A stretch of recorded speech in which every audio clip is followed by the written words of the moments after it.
our topic is column. That is, what do you mean by column? Column is a vertical structure through compression. So compression is a very important word when it comes of column. Members in column are compression members. You remember this C and here also C. Both are compressive members. Now look into few of the columns. These are the vertical patterns. The vertical structure which going through this compression are the columns. These are the types of columns. These are the all are the types of columns. Column has four end conditions. The first one is, remember, both ends are fixed. When both ends are fixed, that means like this. Then second one is fixed and hinge. So one end will be fixed, another end will be hinged. This is a symbol of hinged. The next one is both are hinged. This means it will be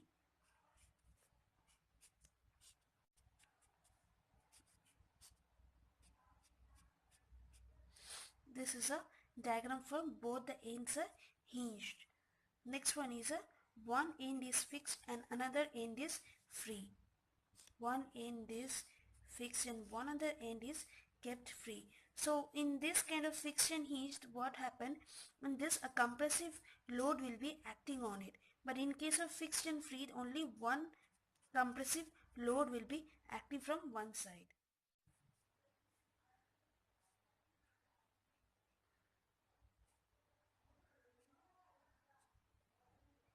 This is fixed and hinged. What happens when there is a fix? This goes some amount distance from here, and when it's hinged, it directly starts from the starting point. L equals to L by root over 2. Now the third case is both the hinge.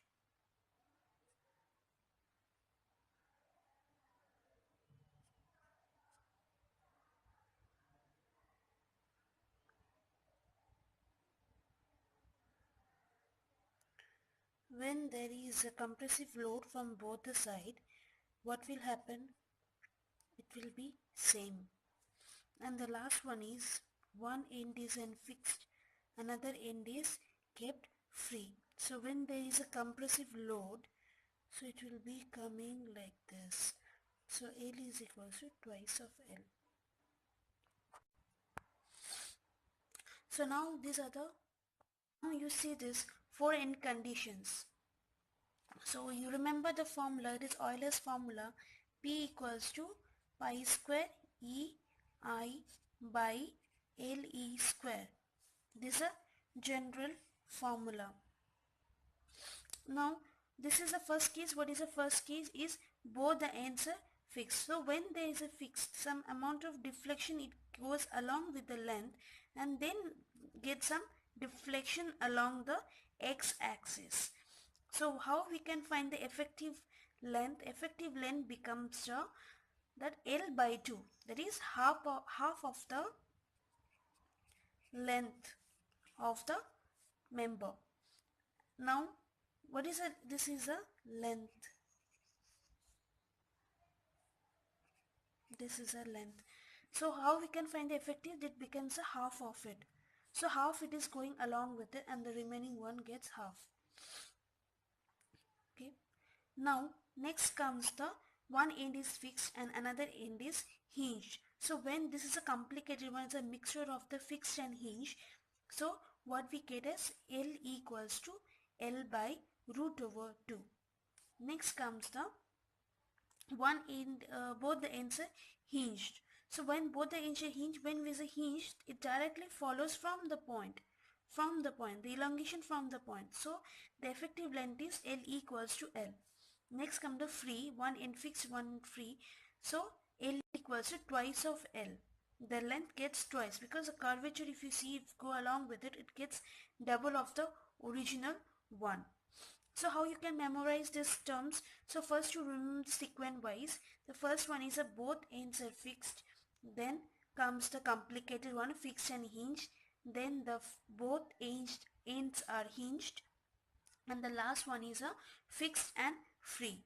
So okay, how it comes, it first comes L by 2, then L by root 2, then L, then comes 2L. Now how you can know the formula for this particular pressure, this force? Now P, you know the general formula. In place of general formula, you place this LE over there. So pi square EI. What is LE over here? That is L by 2. L by 2 whole square.